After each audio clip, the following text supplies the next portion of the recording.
माघ स्नान की कथा स्कंद पुराण में मिलती है, जिसमें नर्मदा तट के विद्वान ब्राह्मण सुभव्रत की कहानी है, जो जीवन भर धन इकट्ठा करने के बाद वृद्धावस्था में रोगों से घिर गए। उन्होंने पश्चाताप के साथ माघे निमग्ना सलिले सुशीते विमुक्त पाप स्त्री दिवं प्रयंती इस श्लोक का जाप करा। इस श्लोक का जाप करते हुए नर्मदा में माघ स्नान किया और इसके पश्चाताप और स्नान के पुण्य से स्वर्ग प्राप्त किया। जो यह माघ स्नान पापों का नाश कर मोक्ष दिलाता है। खासकर सूर्य के मकर राशि में होने पर गंगा स्नान से अश्वमेध यज्ञ के समान फल मिलता है। यह कथा माघ मास की इस प्रकार है। प्राचीन काल में नर्मदा नदी के किनारे सुभव्रत नाम के एक ज्ञानी ब्राह्मण रहते थे, लेकिन उनका पूरा जीवन धन कमाने और संग्रह करने में व्यतीत हुआ। वृद्धावस्था में वे रोगों से ग्रसित हो गए और उन्होंने अपनी गलती का एहसास हुआ।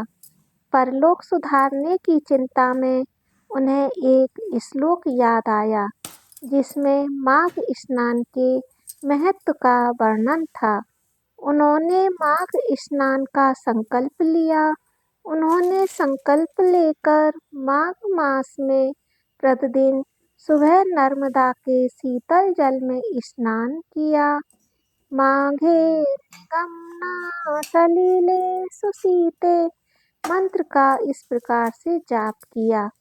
सुभव्रत ने जीवन भर कोई बड़ा पुण्य कार्य नहीं किया था, लेकिन माघ मास में सच्चे पश्चाताप के साथ किए गए स्नान और जप से उनका मन शुद्ध हो गया। स्नान के बाद उन्होंने शरीर त्याग दिया और अपने इसी पुण्य के प्रभाव से स्वर्गलोक को गए। इसके बाद माघ स्नान की शक्ति का पता चलता है। इस मास में पवित्र नदियों, विशेषकर गंगा में स्नान करने से समस्त पापों का नाश होता है।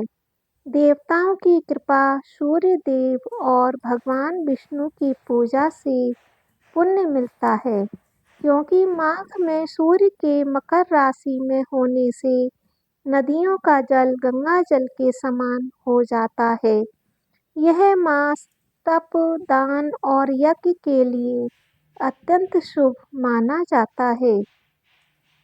माघ स्नान की कथा हमें सिखाती है, पश्चाताप और श्रद्धा के साथ किया गया यह स्नान जीवन के कष्टों को दूर कर मोक्ष का मार्ग बनाता है। आपको हमारी यह वीडियो कैसी लगी है? सब्सक्राइब कीजिए और अधिक से अधिक शेयर कीजिए, जिससे आपके आने वाले भक्तजनों को इसका अत्यधिक लाभ मिल सके। जय श्री कृष्णा, राधे राधे। वीडियो को लाइक, शेयर और सब्सक्राइब करें, जिससे सभी अधिक से अधिक इसका लाभ उठा सके। हमारा उद्देश्य भक्ति का प्रचार करना है। जय श्री कृष्ण।